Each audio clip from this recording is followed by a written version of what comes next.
各位兄弟姊妹午安嚇，咁啊大家應該食完飯休息一陣間精神晒啊，希望就保持精神啊，唔好即係飯後攻心係嘛，飯氣攻心嚇。頭先會長嗰個即興嘅分享咧嚇，其實都唔簡單嘅，因為咧我嘅常識、我嘅經驗咧，如果扭親嘅話咧，即係你唔痛咁正常行翻咧，起碼1個禮拜係嘛？咁但係咧佢講話佢1號定2號扭親啊係嘛？1號嚇，咁而家都係4日左右哦。咁佢係完全正常咁行。佢話佢祈禱完之後嘅嗰晚嘅第二朝咧，已經係完全冇痛咁行啊。咁好有恩寵啦係嘛？咁當然啦，呢一啲嘅小嘅奇蹟或者係私下嘅奇蹟嚇，我哋未必要信晒嘅嚇。即係如果以教會規律去睇呢啲事嘅話，但係喺我嘅信仰生涯裏邊咧嚇，我真係聽過好多兄弟姊妹嚇，係佢哋經過誠心祈禱之後咧嚇，真係得到天主嘅各種恩寵，包括嚇一啲好奇蹟性嘅治癒啦嚇。病嗰方面或者困難嗰方面係無論係經濟啦嚇，或者係感情上面都係有啲即係好大嘅祝福改變嘅嚇。好，我哋言歸正傳嚇，翻我哋而家晏晝呢一節嗰個嘅講題都係點樣做一個希望嘅朝聖者嚇。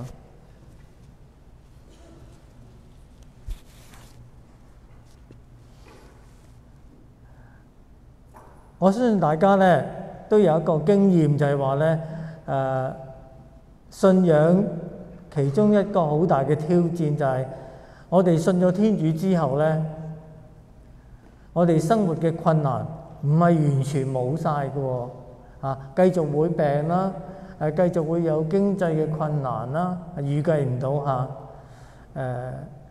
各種嘅問題啦，仔女成長問題啦，自己感情問題啦，家庭問題。咁喺呢啲情況底下，你會做咩嘢？當你有困難嘅時候，梗係會祈禱啦，又好彩嚇，當我哋祈禱嘅時候咧，往往祈禱會係帶俾我哋好大嘅安慰啦，甚至好似會長頭先嘅經驗咁嚇，係有啲嘅小嘅奇蹟出現啊。不過係咪我哋嘅祈禱就係懷住一份咁嘅心態，就係總之天主都係好似半個黃大仙咁嚇，即係有嘢就求佢咁啊，求完之後就有求必應嚇。如果我哋抱住咁嘅祈禱心態咧，其實係一個唔夠成熟嘅祈禱心態啊。我攞本書嚟㗎嚇。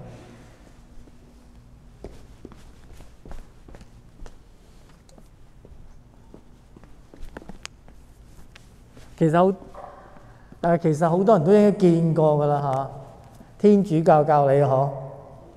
咁我準備呢個即係祈禱呢個分享嘅時候，咁掀下佢啦。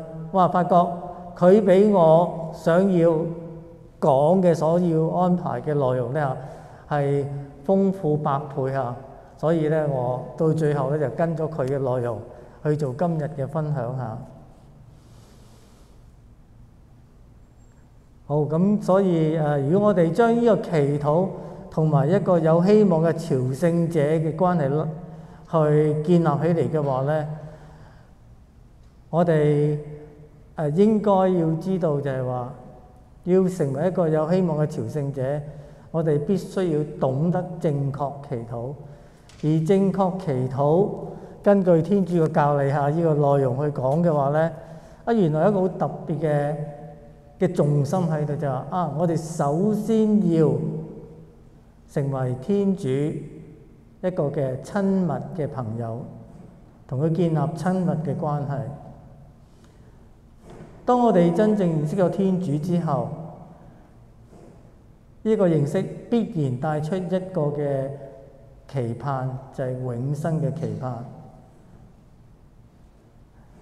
而當我哋有呢份期盼嘅時候，喺我哋生活上面所遇到嘅各種問題，都只係咩啊？一啲嘅小波折嚇，並唔重要嘅。有咗呢份心態嘅話咧，我哋嘅祈禱會變得得心應手。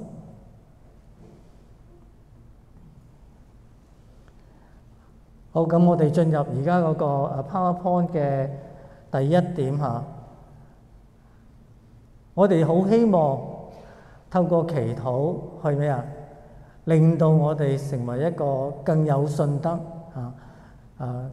更能夠活潑生活信仰嘅人。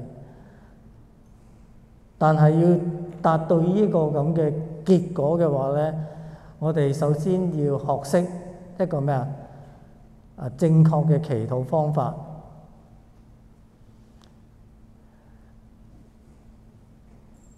正確嘅祈禱態度咧一開始，其實我哋一開始導言都提到就係話咧，我哋係要喺求天主之前係點啊？去成為佢親密嘅朋友，成為佢可愛嘅子女。咁喺呢個嘅天主嘅教理咧，佢有呢個咁嘅句子㗎。我哋首先要同基督緊密結合，我哋要學習基督，只尋求父所喜悅的。對你嚟講有咩嘅提示啊？我諗即係我哋一般人祈禱，如果係分析翻個內容嘅話咧，我哋求親嘅一定係點啊？家宅平安啦，係嘛？身體健康啦，經濟冇問題啦，嗰啲嗬。我哋都多數係求緊自己嘅需要嘅嚇，但係天主嘅教理就提醒我哋原來祈禱嗰個一個好健康嘅出發點咧，係求呢個基督所喜悅，而唔係自己所喜悅。佢俾咗一個嘅理由，我哋睇個 PowerPoint 下邊嗰句啦，就話子女嘅祈禱又怎能太集中在恩惠上而超過施恩？呢句説話對你有咩提醒啊？我諗我哋將佢聯上去天主經嘅話咧，就會一個好大嘅提醒嗬。一個好嘅仔女，佢求爸爸媽媽嘅時候，係咪只係不斷咁我哋叫咩掠下我要依樣，我咁我咁嚇？抑或我哋諗翻轉頭，包括我自己嘅經驗咯。如果仔女要求父母去幫佢完成一啲心願，幫佢解決一啲問題嘅話咧，呢一個嘅幫助好有效出現咧，通常會係咩啊？爸爸媽媽覺得呢個仔女都幾乖，值得幫嘅係嘛？我哋喺我哋祈禱之前，有冇首先成為咗天主呢個天上嘅父親佢心目之中一個可愛嘅仔女咧？又或者其實我哋求佢之前，我哋係咪已經好深信佢係一個愛我哋嘅天父，係慈悲嘅，係公義仁愛嘅？我哋向天主祈求之前，會唔會好似亞巴郎呢位信德之父佢所有嘅信德佢其實睇翻亞巴郎一生嘅話咧，我哋會驚歎佢係點啊？係完全相信天主，甚至係點啊？佢喺個祈求裏邊係遇到好大嘅咩問號例如我諗令我哋最驚訝嘅就係當天主要佢獻子嘅時候，佢係完全唔明白呢一份嘅指示。我相信，如果你作為亞巴郎，我作為亞巴郎，都一定會當時問下點解天主會咁嘅咧？喺我哋病到死下嘅時候，我哋都可能問呢個問題：點解天主會咁嘅咧嚇？我都試過喺金融危機嘅時候啊，即係經濟遇到好大嘅問題嚇。咁我都問點解天主要我咁慘嘅咧嚇？好彩嚇，即係我識得阿巴郎嘅故事嚇，即係我唔再問點解，而係點啊？我只會相信我所信嘅天主係仁慈嘅嚇，係關愛我嘅咁結果我面對嘅困局啊，係解決咗嚇。呢度唔分享啲好個人嘅嘢嚇。咁但係阿巴郎嘅事，我哋都知嘅嗬。佢係喺冇可能底下得到天主祈禱嘅回應，賜咗呢個伊撒格俾佢呢個獨子嚇。但係天主竟然又好不近人情咁要獻子係嘛？但係由阿巴郎嘅呢一份嘅對天主完全信靠下，佢完全只係尋求天主嘅旨意，而結果喺呢份嘅相信裏邊，亦都喺呢份嘅咩奉獻裏邊呢份實踐裏邊，佢得到好大嘅祝福係嘛？所以我哋祈禱嘅第一個原則，由以上嘅討論，我哋係應該學識一個新有嘅名詞，就係天主優先。好熟啊！嗬，特朗普都成日講美國優先噶嘛。我哋而家同佢撐對台下，我哋講天主優先啊。當我哋喺祈禱裏邊樣樣都以父嘅旨意為優先嘅時候，我哋一定會乜嘢啊？得到我哋所祈求、所應允嘅。不過天主優先呢個概念咧，其實就係我哋自己心裏邊有一個嘅好清楚嘅明白，就係我哋所求嘅一定係符合天主所願，我哋嘅所求嘅一定係符合佢所許嘅。究竟我哋嘅祈禱有冇呢一份咁健康嘅特質喺度咧嚇？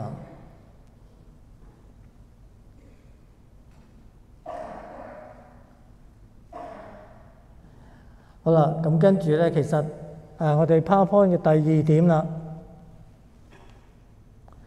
咁呢個咧好熟嘅一個概念就係如果我哋要有祈禱嘅話咧，我哋祈禱一定係建基喺信德上邊。咁咧大家不如睇唔睇到啲字啊？睇到嘅話咧，就一齊讀一下。咁根據天主教理就話，呢個所謂建立喺信德上邊咧，其實係講緊呢樣嘢。這就是説，一齊讀一下。我們必須100%肯定。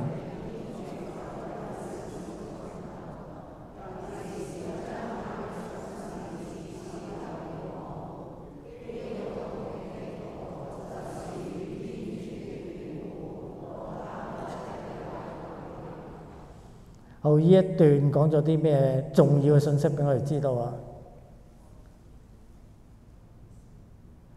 我哋好多時求啲嘢都係係近乎不可能嘅嚇。如果唔係都唔使求天主啦嚇。有病睇醫生搞掂啦係嘛？而家係嘛？睇專科係嘛？就更加識得幫你去設計個治療方案係嘛？但係我哋有時都會知道點啊，連專科醫生都幫唔到我哋嘅病情啊，特別一啲嘅好嚴重嘅病咯。咁我哋喺呢啲嘅情況底下求天主，其實係咩啊？一定係相信佢比醫生更幫到我哋。不過我哋又會問天主係咪真係會幫我哋咧？如果當我哋有呢個問題嘅時候嘅話咧，頭先所讀嘅嗰段天主嘅教理咧，係提醒咗我哋就係話，天主一定會幫我哋，因為咩啊？我哋聽咗千百萬次呢一個嘅好重要嘅資料事實，就係佢連自己獨生子都咩啊？去贈予俾我哋嚇，為咗幫我哋而去犧牲自己。呢一個救恩嘅行動就係證明咗天主幾咁愛我哋。所以我哋如果對耶穌降世救世嘅工程係肯定嘅話咧，我哋亦都會100%肯定佢一定會幫我哋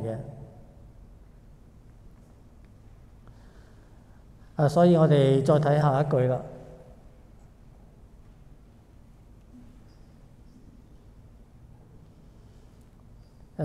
呢個畫面就冇咗嗰句嚇，咁不如我講埋佢啦嚇。所以咧2738，大家可以咧遲啲今日聽完之後咧，覺得好快喎，啲嘢都唔係好記得，咁啊睇翻嗰啲有關嘅資料嚇。喺2738嘅分析裏邊咧，佢就做一個結論啦：基督徒的祈禱就是以天主的眷顧和他愛的計劃配合。咁係咩意思啊？咁令我諗起咗咧聖依納爵呢位聖人嘅一啲嘅説話。聖依納爵咧，佢就喺佢嗰個嘅神操嘅導言裏邊啊，依納爵神操好出名噶嘛，係嘛？大家聽過嗬？喺佢神操裏邊咧，佢曾經咁講過就係話咧嚇，其實一個真係信天主嘅人，一個有信德嘅人，佢應該喺祈禱裏邊相信，無論順境或者逆境，疾病或者健康，美名或者惡名，即係俾人讚啦，俾人批評啦，好似好大差別嘅一啲事啊！佢話只要來自天主嘅旨意，那便是一定是一件好事。有乜理由即係下疾病同健康個個都中意健康㗎？點解話係都連病都一件好事咧嚇？佢其實有解釋到㗎嚇。依納爵就喺佢嘅分享裏邊咧就話，佢唔會喜歡美名多過惡名，成就多過失敗，健康多過疾病。即係咧，健康又好，疾病又好，成功又好，失敗又好，對佢嚟講，佢都一樣咁中意。係咩意思啊？佢係話，因為只要呢啲事，我哋深信係天主同意喺我哋身上面發生嘅話，無論健康又好，疾病又好，都為我哋帶嚟咗益處。病都有益處，有咩益處啊？頭先其實主席雷正儀都分享咗我喺佢嘅咬親腳嘅病苦裏邊嚇，佢得到個好大益處係點啊？去體會其他人嚇嗰啲嘅痛苦啊！佢話以前未咬親腳咧，佢唔知道原來係咁辛苦嘅。依納爵佢將呢啲嘅咩啊對立嘅事都定界為係天主嘅祝福。嗰個原因就係話，無論係順境逆境美名惡名、疾病健康，只要係天主加諸於我哋身上，同意喺我哋身上面發生嘅話咧，又透過呢啲事件，我哋發覺我哋真係咩啊親近咗天主嘅話咧，呢件就係一件好事啦。大家有冇試過？大家有冇試過咧嚇？其實最令你去接近天主嘅時間唔係復活節，唔係聖誕節，係咩啊？喺病床嘅時候，你病到死下你發覺個醫生都幫唔到你啲藥物都唔可以減輕嗰種痛苦，你開始祈禱係嘛？而又發覺個人唔知點解就冇咁辛苦啦。跟住又唔知點解，慢慢又點又好咩啊？好順利地好神奇地好快地好返啊！咁不過對於約嚟講就話，佢甚至係認為即係嗰種痛苦係大到係冇逆轉都好啦，只要痛苦能夠帶嚟一個神益嘅話，佢都覺得係好有益處啊！咁呢一個咧就係小德蘭嘅經驗啦。小德蘭大家知唔知道咧佢曾經咧要睇心理醫生嘅，因為咩啊？佢覺得好痛苦，佢有一個嘅好好嘅意願，就係想入修院做修女，但係申請咗好多次都被拒絕。每一次拒絕咧，佢都開始懷疑自己係咪唔適合，跟住又懷疑天主唔愛佢。咁但係佢因為太瘋狂地愛天主啊！如果天主唔愛佢嘅話咧，佢覺得好慘啊！咁佢就點啊？即係諗唔通啦。不過到後來，當佢諗通咗嘅時候，就話原來天主唔俾入修院啊！只要係天主嘅旨意嘅話，呢份痛苦佢都樂意去接受。當佢有呢份樂意接受天主俾佢痛苦嘅時候，跟住嗰道門就有人敲啦，就話我哋係修院嘅即係當然唔係即時啦即係跟住嘅第二日啦有人敲佢屋企度門啦，就話我哋係修院嘅已經接受咗你嘅申請。呢份嘅經驗令到小德蘭知道就係話原來真係我哋人世間好多時所受嘅苦咧係天主俾我哋嘅化咗妝嘅祝福。如果我哋能夠咁樣去睇我哋嘅生活嘅際遇嘅時候咧，我哋就自然唔會咩冇咁容易困喺呢個嘅咩覺得祈禱得唔到天主回應呢份嘅迷惘裏邊啦好啦，咁我哋跟住咧去睇而家詩嗰點啦。祈禱係必須要恆心不渝噶。咁咧第一句引用嘅聖經就係要不斷祈禱。不過咧，如果大家熟悉呢個嘅得撒洛尼人前書呢一句嘅話咧，應該由16節開始係點啊？常歡樂，跟住點啊？不斷祈禱，後邊咧好嘢時時感恩其實呢三句係好互相關聯㗎。呢三句説話其實講緊我哋祈禱嘅一個好微妙嘅地方，就係話咧，我哋點解要不斷祈禱因為係天主教徒咯，我哋有責任祈禱咯。駁你個頭，點解咁講因為我哋睇到原來基督徒祈禱唔係因為要履行基督徒責任如果只係為履行責任而祈禱嘅話咧，就好慘啦我哋祈禱係因為祈禱本身就係快樂嘅泉源。大家有冇試過喺祈禱裏邊，你感覺到好咩好安詳、好舒適，或者嗰日入聖堂之前你都係乜嘢好多煩惱但係入咗聖堂跪低祈禱之後，個人就點平靜落嚟，沉澱落嚟，跟住嗰個問題雖然係冇解決，但係就點已經解決咗。你已經點將嗰個煩惱係拋開咗呢個亦都係聖母媽媽近代顯然不斷提醒我哋點祈禱係咩係快樂嘅來源所以如果我哋真係咁樣經驗我哋嘅祈禱嘅話咧，我哋就點可以成為一個咩歡樂嘅朝聖者因為原來我哋係喺祈禱裏邊揾到好多樂趣嘅揾到好多嘅安慰嘅，揾到好多嘅咩啊提醒嘅。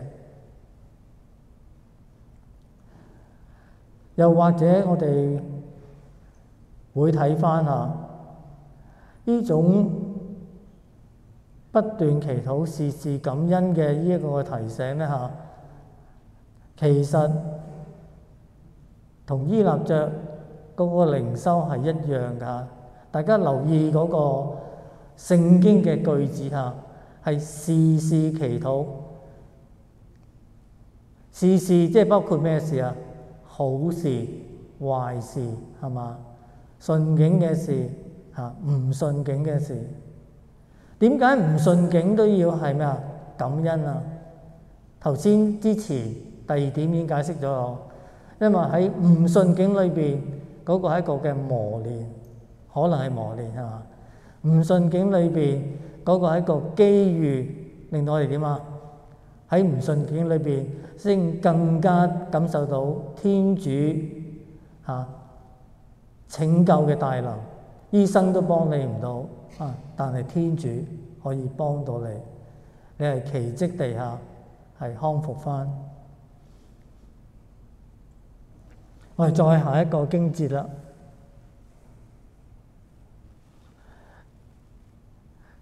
就係我哋一齊讀啦，厄弗所書5章20節嗰句為一切事，見唔見到呢句啊？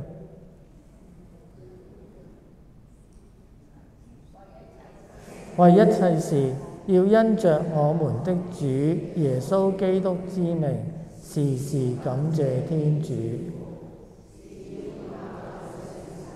以各種祈求和哀禱，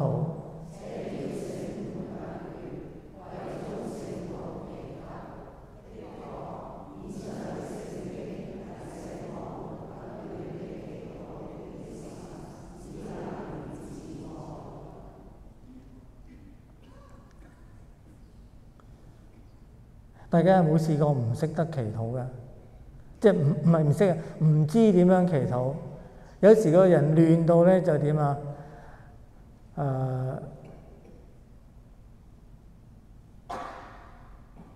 就係個腦空白一片或者硬係入唔到祈禱嘅狀態。你估係咪我同你先有經驗咧？原來唔係啊，聖人都有我睇小德蘭嘅生平咧佢講過一個分享，就係話佢喺神夫嘅時候，喺硬係點樣祈禱咧，都點啊？感受唔到天主臨在嘅時候，佢做一樣嘢，佢係咩啊？不斷咁係念聖母經同天主經。我希望你遇到同樣情況都可以學小德蘭佢話當佢括住啦其實佢係有意識㗎。當佢係已經唔知點祈禱嘅時候，就不斷咁去念呢兩篇經文嘅時候，佢話每一次當佢念咗一段時間之後，自己就會咩啊？靜落嚟投入翻呢個祈禱嘅狀態，嗰個嘅神夫嘅感覺就冇咗啦。大家明白神夫係乜嘢啊？喺靈修學嚟講，就係神夫就係小德蘭嗰個經驗咯，就話即係硬係祈禱都點啊？覺得即係天主離佢好遠，天主好似冇聽佢禱告自己硬係好似點好失落、好迷茫咁但係我哋唔使驚，喺呢個時間嘅話咧，其實我哋可以咩啊？靠住聖神。其實佢當佢話不斷咁係念聖母經同埋天主經嘅時候，慢慢就入翻呢個祈禱裏邊，因為聖神係點啊？係用咩啊？不可言喻嘅方式為我哋禱告。聽過呢一節嘅聖經未啊？呢一節嘅聖經咧，其實係嚟自呢一個嘅羅馬人書8章26至39。銀幕上面冇㗎，我讀俾大家聽好嗎？或者你快手嘅話咧，喺電話裏邊即係我靈讚主嘅聖經嗰度嚇，揾翻羅馬書八章26節開始嘅。原來我哋有時真係點啊？係慌亂到啦，迷惘到啦，失落到係唔識祈禱嘅話，我哋可以咩啊？祈求聖神嘅代禱下。26節開始係咁講喎，同時聖神也輔助我們的軟弱，因為我們不知道我們如何祈求才對，而聖神卻親自以無可言喻的嘆息代我們轉求。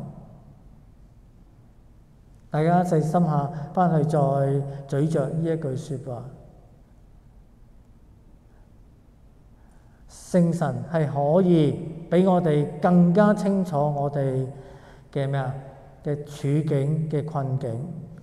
如果我哋能夠喺祈禱之中將我哋嘅一切交託俾聖神嘅話，我哋自自然然就會點啊可以得到即係呢個嘅禱告嘅回應嚇。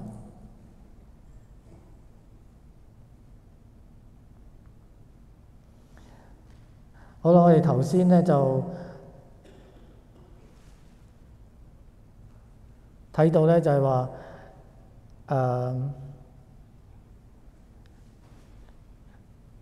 詩嘅最尾嗰個結論就係話，以上嘅聖經不斷提醒我哋祈禱嘅熱忱只能源自愛，呢個2724下嘅分析下。咁係咩意思啊？下邊有解釋啦嚇。原來我哋即係真係要祈禱嘅話咧，係其實一定係建基於咩啊？我哋同天主嗰份咩啊親密嘅愛嘅關係。咁係講緊咩嘢咧？我哋睇金口若望嘅説話嚇，佢嘅體會。我哋下一點啦。係一個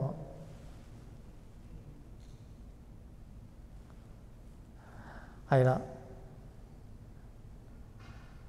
大家會唔會咧有一個經驗就係話，我想祈禱啊，不過就點啊？冇乜時間，揾唔到時間祈禱下。但係當你愛一個人嘅時候，你係咪即係會有咁嘅感覺就係，我太忙啦。都點啊？冇時間同你傾偈，冇時間探你，冇時間想起你，梗係唔會啦。如果大家試過熱戀嘅話，試過談戀愛嘅話，你會知道係點啊？你幾忙都好，返工幾忙係嘛？其他問題幾忙都好，喺你心裏邊，你所牽掛嗰個人係點啊？永遠都喺你嘅心裏邊佔首位嚇。你做緊嘢咧，都會諗起佢，都會為佢傻笑嘅。大家有冇聽啲現代嘅情歌嚇？其實啲歌詞都係講緊呢啲咁嘅嘢嘅嚇。我哋如果真係嚇懂得祈禱嘅話咧，我哋就係會痴痴地愛天主，而係痴痴地祈禱。點樣痴法啊？我哋一齊讀金口若望佢所講嘅佢嘅經驗啦。正如金口若望所說的，一齊啊！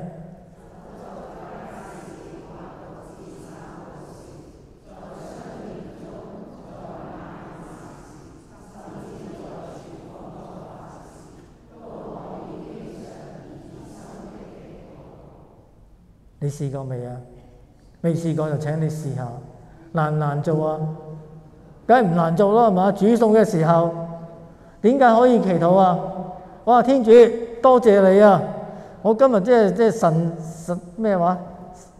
即係如有神助咁嚇，嗰碟嘢炒得非常之香啊，食落非常之好味。你讚賞下你所煮嘅嘢係天主嘅創作，呢個已經係祈禱啦，係嘛？或者你煮飯嘅時候，發覺哇啱啱裝咗部冷氣，本來廚房熱辣辣嘅，而家涼浸浸。你唔好淨係嘆冷氣啊嚇！唔該，你嘆冷氣嘅時候都點啊？去感謝天主啊！多謝你嚇，令到我揾到錢係嘛，買到部好嘅冷氣機啊！其實金口若望嘅意思就係咁樣樣啦嚇。我哋凡事都可以祈禱，任何處境都可以祈禱，因為咩啊？天主係咩啊？無處不在，處處都在。爭在我哋有冇感覺佢？如果我哋懂得咁樣去祈禱嘅話，我哋喺人生呢個朝聖旅程，我哋仲會唔會孤單啊？唔會嗬。所以我哋識得祈禱嘅話，我哋一定會成為一個咩啊？充滿朝氣、活力、喜樂、希望嘅朝聖者。好啦，我哋再下一點啦。第二點嚇，祈禱嘅另外一個好重要嘅特質嚇，同愛嘅關係好密切嘅。我一齊讀好嘛？祈禱是基本的需要。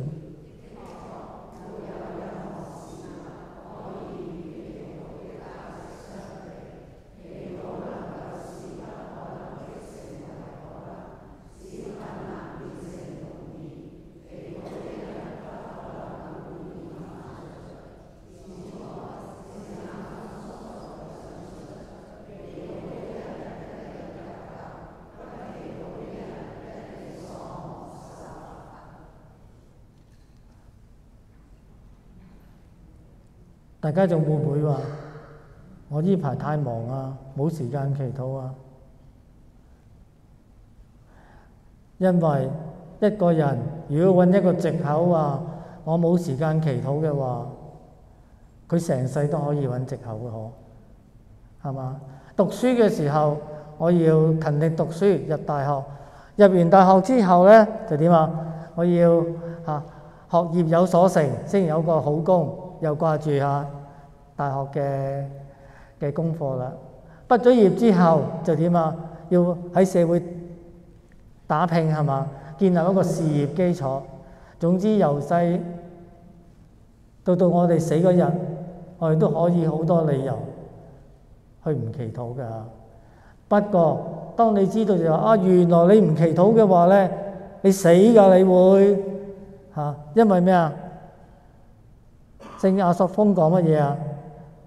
祈禱的人一定得救，不祈禱的人一定喪亡。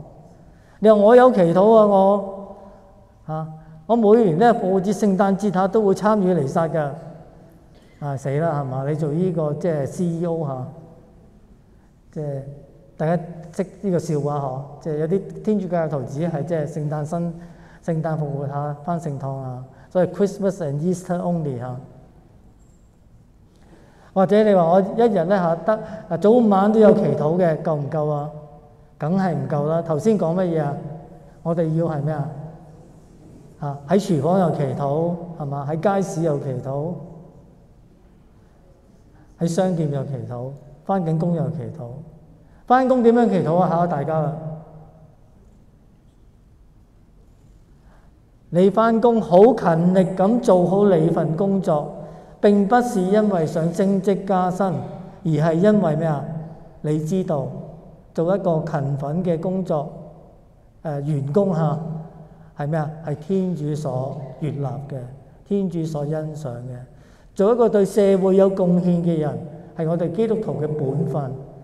當你懷住呢份為天主而返工嘅話，唔係為老闆為加薪而返工嘅話，你嘅返工就變成咗你嘅祈禱。所以呢個名句係行得通嘅，祈禱就係生活，生活就係祈禱。我哋作為呢個人世旅程呢個朝聖者，呢個人世嘅旅程對我嚟講係有咩意義啊？係短暫嘅，係暫時嘅，得唔得？而我哋透過呢個短暫嘅人生，我哋係咩啊？必然到達彼岸呢個天堂嘅天鄉。但係我哋要咩啊？要做一個有信德嘅人，係嘛？有望德嘅人，要時時祈禱。好，我哋睇第三點咯，有一個聖人好精彩嘅説話其實我已經即係偷步講咗佢，大家一齊讀下。奧利真在弄祈禱中曾説過，一齊啊！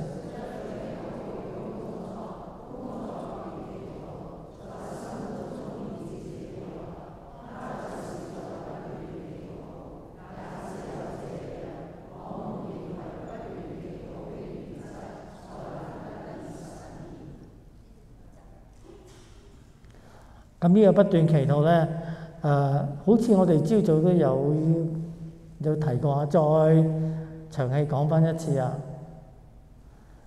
係咪可能咧？對聖人佢係實踐到嘅小德蘭喺佢每日頌就話，佢願意以佢每一個呼吸、每一個心跳去讚美天主。大家試下感受下你嘅心跳。卜卜卜卜啊！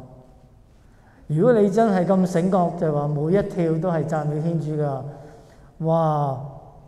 你真係咩啊？勁啊！你一世人會有幾多次祈禱啊？我哋平均一日嘅心跳，唔係1分鐘心跳幾多啊？好似唔知咩70幾定90幾啊？1分鐘就咁乘60分鐘，再乘1日，再乘我哋活80幾年，哇！嗰條數好大。呢個將祈禱數字化咗啦但係其實就係講緊就係話，即係我哋對於呢份祈禱嘅意識係咪有咁大嘅醒覺咧？有嘅話就係恭喜你啦。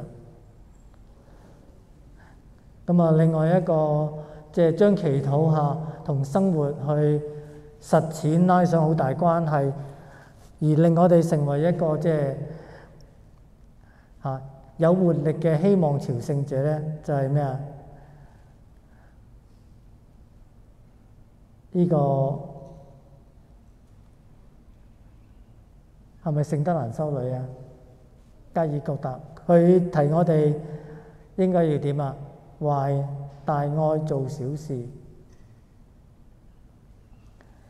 所以我哋唔好去計較自己，即係喺一個普通教友、一個普通市民，我哋為社會、為世界好似冇乜貢獻，咁講係錯嘅，因為我哋好多偉大嘅聖人都係好渺小嘅市民，都係好渺小嘅修女，甚至係平信徒。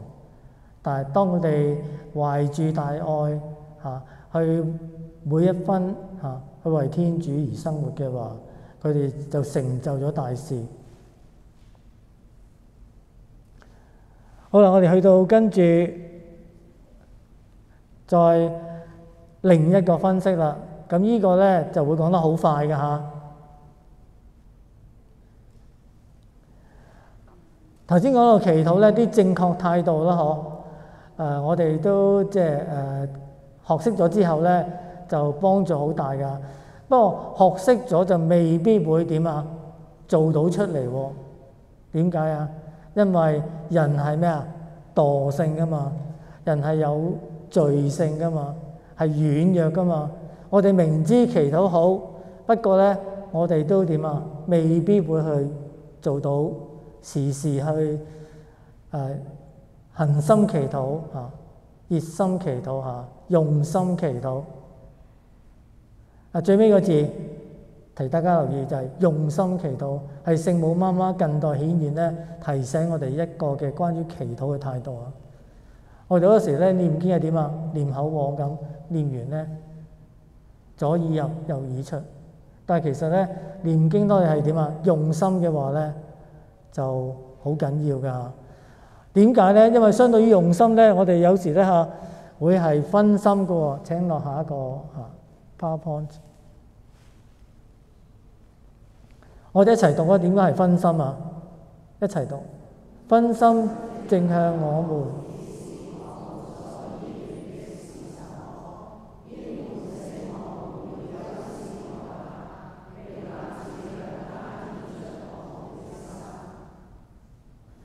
優先愛他係優先愛邊個？耶穌啦，係嘛？但係我哋會唔會係好多時都即係分心咧，將耶穌係擺咗喺咩啊？踢埋一邊嗬，擺埋一邊啊！你話唔會嘅，唔會就奇啦。你有冇試過當你望緊彌撒嘅時候，個心諗住咩啊？一陣間揾邊個開台好咧？去邊度飲茶好咧？睇邊套戲好咧？成台彌撒就諗咗呢啲咁嘅嘢。彌撒的確係望完啦，不過係點啊？因為你嘅分心，你根本就點啊？冇喺彌撒裏邊做過認真嘅祈禱。所以咧，我哋要避免分心啊，係嘛？特別喺祈禱嘅時間呵。好，我哋去睇跟住另一個好大挑戰啦。我哋祈禱嘅時候咧，好多時係缺乏信德嘅喎。缺乏信德係魔鬼俾我哋一個誘惑嚟嘅。我哋一齊讀嗰個分析嘅，特別是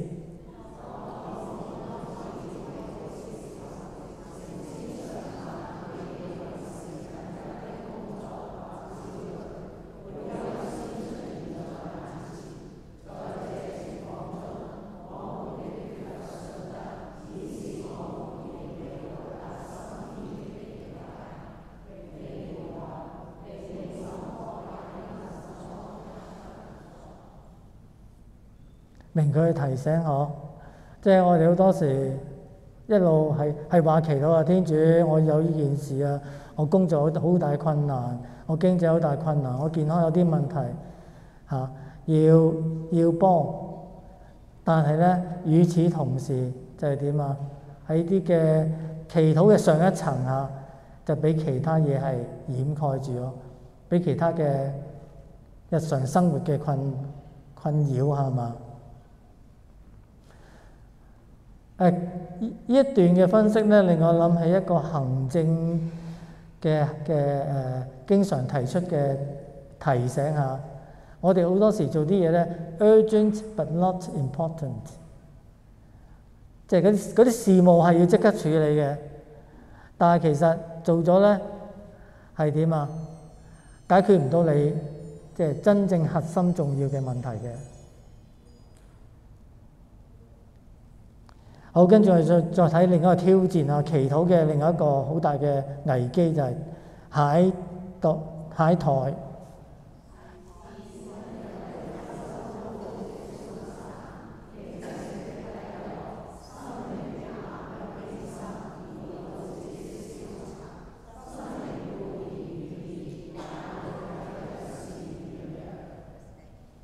大家有冇試過心靈固然言語，但肉體卻是軟弱產生嘅懈怠啊？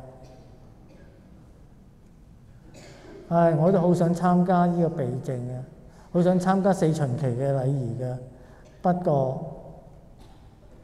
過就出現啦就話我已經好耐點啊，瞓得唔夠不過我又好多好忙嘅事要處理不過我覺得嗰啲嘅祈禱禮儀好機械性好枯燥。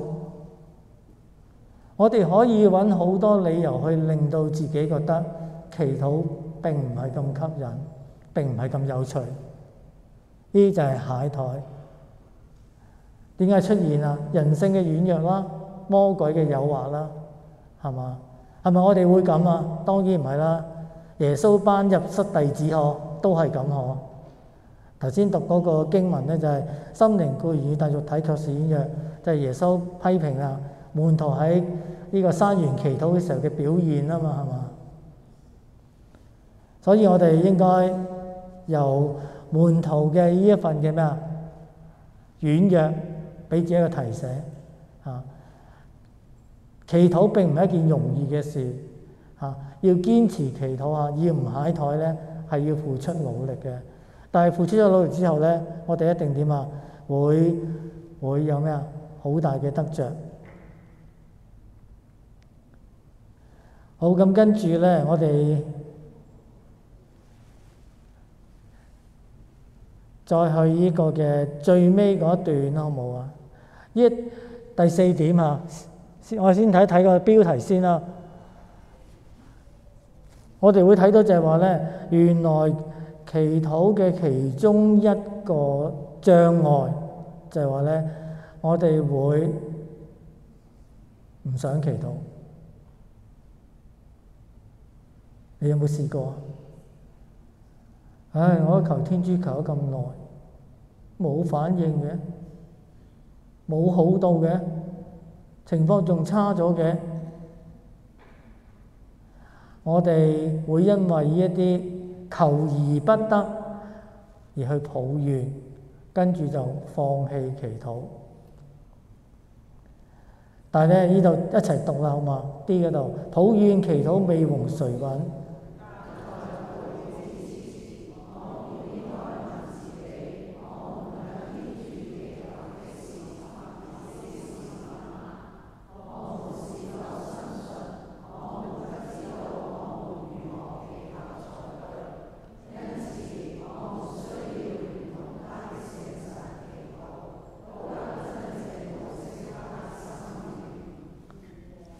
好啦，如果大家其實呢幾句嘅説話咧就好深啊，特別提到聖神啊，同我哋嘅祈禱嘅關係。咁呢度佢係真正想講就係話咧嚇，我哋好多時唔識得祈禱，因為點解啊？我哋好多時嘅祈禱咧係以自己嘅喜好去祈禱啊，天主啊，你幫我啦，我想咁啊。但係我哋一開始咧，第一點已經講到點啊？正確祈禱態度就係點啊？願你嘅旨意承行於天，係嘛？如在地上啊！即係天主經嘅內容啦嚇。但係我哋好多時都冇呢一份嘅醒覺。但係如果我哋喺祈禱裏邊啊，係往往都係點啊？習慣呼求聖神嘅話，就會有咩啊？呢啲唔同嘅帶領同埋指引。唔知有冇最後嗰段咧，關於聖奧斯定嘅見解嘅，掃到尾睇有冇？未係，再落去啊！仲有冇添啊？有啦，係呢段啱啦。我哋一齊讀聖奧斯定下嘅提醒，就完結我哋今一節嘅分析。聖奧斯定